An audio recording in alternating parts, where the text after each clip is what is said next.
Hello दोस्तों, welcome to soul मंत्रा। मैं हूं अनुपम। आज का दोस्तों जो हमारा टॉपिक है वो है इसेंट्रिक लोड।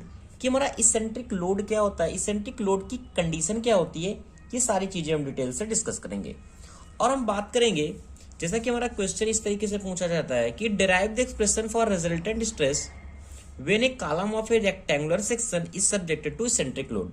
अगर हमारा कोई इसेंट्रिक लोड लग रहा है, रेक्टेंगल हमारा कोई सेक्शन है, तो उसमें रिजल्टेंट हमारा स्ट्रेस कितना प्रोड्यूस होगा, ये हमें क्या करना है दोस्तों, डिराइव करना होता है, फाइंड करना होता है। तो आप पहले हम बात करते हैं कि हमारी इसेंट्रिक लोड होता क्या है। जैसे दोस्तों कोई भी ये ऑब्जेक्ट है, ये हमारा कोई ऑब्जेक्ट है, तो हमारा दोस्तों ये कोई सेक्शन है। जैसा कि मैंने कोई सेक्शन कंसिडर किया हुआ है, ये हमारा क्या सेंटर है, ये हमारा सेंटर है, ठीक है। जो भी हमारा जो लोड अभी तक हमने फाइंड किया था वो हमारा क्या लोड लग रहा था सेंटर पे। इस तरीके से हमारा लोड क्या लग रहा था, सेंटर पे लग रहा था, ठीक है। अगर हमारा ये सेंटर पे लोड ना लग के कुछ दूरी पे लगे, सपोज दैट ये डिस्टेंस हमारी क्या है, ई है, ये हमारी जो ई डिस्टेंस की दूरी पे लग रहा है, ये हमारा जो लोड लग रहा है पी, मैंने हमारा ये जो पी लोड लग रहा है वही हमारा कहलाता है इसेंट्रिक लोड। कहने का मतलब which load not is consider in the centre which is outside in a distance E, this is called the eccentric load. यानी मेरे सेंटर पे लोड नहीं लग रहा है, कुछ दूरी पे लग रहा है, ई डिस्टेंस पे जो मैंने कंसीडर किया हुआ है, यही हमारा कहलाता है इसेंट्रिक लोड। आपको समझ में आ गया होगा कि इसेंट्रिक लोड क्या होता है, ठीक है। अब हमारा क्वेश्चन कह रहा है कि अगर हमारा इसेंट्रिक लोड लग रहा है किसी रेक्टेंगुलर सेक्शन में, मैंने मान लिया भाई ये हमारा रेक्टेंगुलर सेक्शन है, ये लो, ये कंसीडर कर लिया, इसका एक्सिस हो गए, ये मैंने मान लिया इसके एक्सिस है, this is the X axis and this is the Y axis, okay.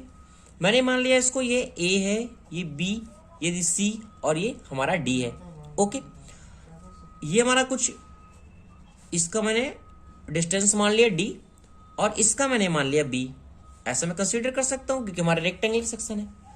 अगर इस कंडीशन में रेक्टेंगुलर हमारा सेक्शन है, हमारा जो लोड लग रहा है वो इसेंट्रिक लोड लग रहा है, मैंने मान लिया इसेंट्रिक लोड हमारा जो लग रहा है वो पी लग रहा है, कितनी दूरी पे, ई दूरी पे, तो हमारा जो स्ट्रेस प्रोड्यूस होगा वह हमारा कितना होगा, वह रिजल्टेंट स्ट्रेस हमें फाइंड करना है।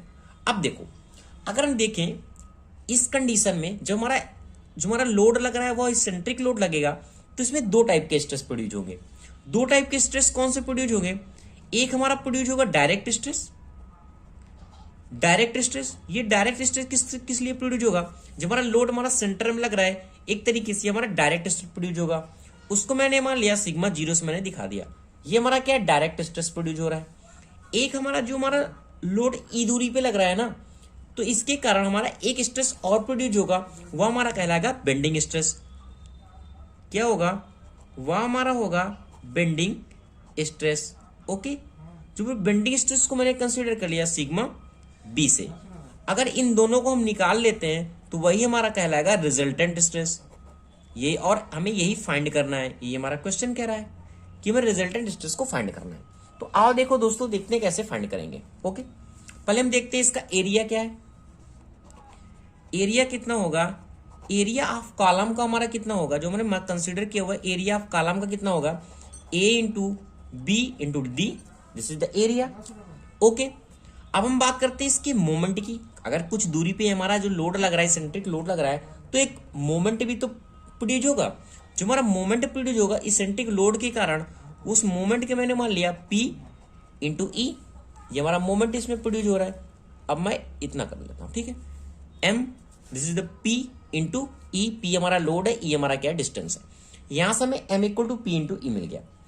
लेकिन अब देखो, जो हमारा डायरेक्ट स्ट्रेस है ना, जो हमारा डायरेक्ट स्ट्रेस है वह सेंटर की वजह से लग रहा है, तो हमारा वो कितना हो जाएगा, sigma zero equal to P upon A, load upon area होता है, डायरेक्ट स्ट्रेस हो गया। और हमारा जो बेंडिंग स्ट्रेस होगा, अब हम इसको फाइंड करते हैं कि हमारा बेंडिंग स्ट्रेस हमें कितना फाइंड होगा। अगर हमें दोनों मिल जाए तो हमें पता चल जाएगा कि हमारा रिजल्टेंट स्ट्रेस कितना होगा इसेंट्रिक लोड के कारण। तो हम बात करते हैं बेंडिंग स्ट्रेस की, ओके। तो हमें पता है एम अपॉन आई होता है, इक्वेशन सिग्मा बी, और ये प्लस माइनस वाई दोनों साइन हम कंसिडर करेंगे, ठीक है। अब देखो, हमें फाइंड क्या करना है, स्ट्रेस को फाइंड करना है। सिग्मा बी को मैंने इस तरीके से लिया, ये साइन हमारा लग गया प्लस माइनस का M upon I into the Y, okay. अब एम है और हमारा क्या है, आई है। एम हमारा क्या है, मोमेंट है, और आई हमारा क्या है, मोमेंट ऑफ इनर्शिया है। तो moment of inertia rectangular section कितनी होती है, डी बी क्यूब अपॉन 12 यही होती है इंटू द वाई। ये ऑलरेडी, अगर आपने मोमेंट ऑफ इनर्शिया दोस्तों निकालना नहीं आता है कि ये वैल्यू कहां से आई है दोस्तों, तो आप मेरा पीछे का वीडियो देख सकते हैं मोमेंट ऑफ इनर्शिया। ऑलरेडी मैंने ये भी डिस्कस किया हुआ है कि ये वैल्यू हमें कहां से मिलती है। ठीक है, तो अब देखो हमारा ये कितना हो जाएगा, 12 एम, ये D B cube into Y, ये हमारा हो गया सिग्मा बी। अगर हम y की वैल्यू पुट करें y एक्सिस के लिए, तो हमारा y इक्वल टू क्या निकलेगा, b अपॉन 2 ये निकलेगा।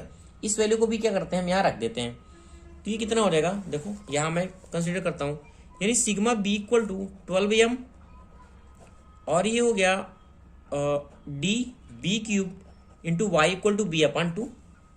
ओके, अब देखो ये और ये हमारा क्या हो जाएगा, कैंसिल आउट हो जाएगा, यानी प्लस माइनस ऑलरेडी हमारा साइन था, दोनों को साइन।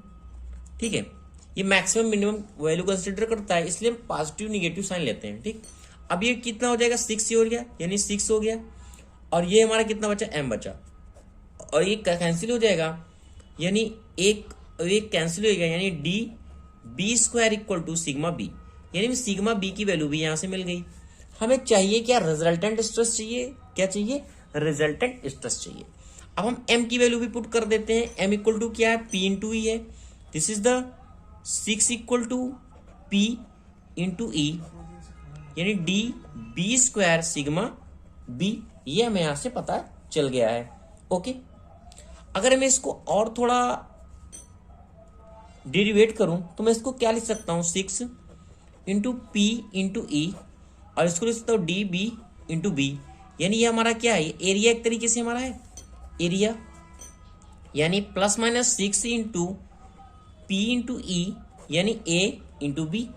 इस तरीके से मैं इजिली से लिख सकता हूं अब sigma B equal to. Okay, अब हम बात करते हैं इसके रिजल्टेंट स्ट्रेस की, कि हमारा जो ये दोनों प्रोड्यूस हो रहे हैं डायरेक्ट स्ट्रेस और बेंडिंग स्ट्रेस, इसका टोटल वैल्यू क्या होगा। ठीक है, हम बात करते हैं रिजल्टेंट स्ट्रेस की। यहां तक कोई भी प्रॉब्लम नहीं है दोस्तों। वीडियो को स्टार्ट करने से पहले दोस्तों आपसे रिक्वेस्ट है कि आप अगर चैनल पे नए हैं तो चैनल को जरूर सब्सक्राइब कर लें और लाइक कमेंट दोस्तों जरूर करें। तो बात करते हैं अब हम आगे कि हमारा रिजल्टेंट स्ट्रेस कितना होगा। रिजल्टेंट स्ट्रेस, ठीक है, तो मैंने बताया था कि रिजल्टेंट हमारा जो स्ट्रेस लगेगा वो हमारा कौन कौन सा स्ट्रेस है, एक हमारा बेंडिंग स्ट्रेस प्रोड्यूस हो रहा था, एक हमारा क्या हो रहा था, डायरेक्ट स्ट्रेस प्रोड्यूस हो रहा था। यानी सिग्मा 0 प्लस सिग्मा बी की वैल्यू को ऐड कर दें तो हमें पता चल जाएगा कि हमारा रिजल्टेंट स्ट्रेस कितना हो रहा है। ये कितना आया था, लोड अपॉन एरिया, जैसे पी इंटू ए। हमें यहाँ दो वैल्यू मिल रही थी, पॉजिटिव और निगेटिव, यानी 6 P into E and A into B, ये हमारा होता है रिजल्टेंट स्ट्रेस। अब इसमें भी दो वैल्यू होती है, एक हमारा होता है सिग्मा मैक्स। मैक्स के लिए हम क्या करेंगे, मैक्सिमम वैल्यू के लिए पी अपॉन ए plus sigma P into E, यानी पॉजिटिव वैल्यू को हम कंसीडर करेंगे। ये हमारा मिल गया सिग्मा मैक्स। अगर हमारा सिग्मा मिनिमम की वैल्यू चाहिए, न्यूमेरिकल में दोस्तों इसी तरीके से हमारा पूछा जाएगा कि सिग्मा मैक्सिमम की वैल्यू या सिग्मा मिनिमम की वैल्यू क्या होगी अगर सेंट्रिक लोड हमारा अप्लाई हो रहा है। तो P minus 6 into P into E A into B, और मैं इसको क्या ले सकता हूँ, P अपॉन ए कॉमन ले सकता हूँ इसको मैं, P upon A 1 minus 6 into E upon B. तो ये दोस्तों हमारा वैल्यू पता चलता है कि अगर हमारा लोड लग रहा है, सेंट्रिक लोड लग रहा है, तो हमारा रिजल्टेंट स्ट्रेस कितना फाइंड होगा। Thank you watching this video दोस्तों। अगर आपको वीडियो समझ में आया है तो प्लीज चैनल को लाइक करें, शेयर करें और कमेंट करें।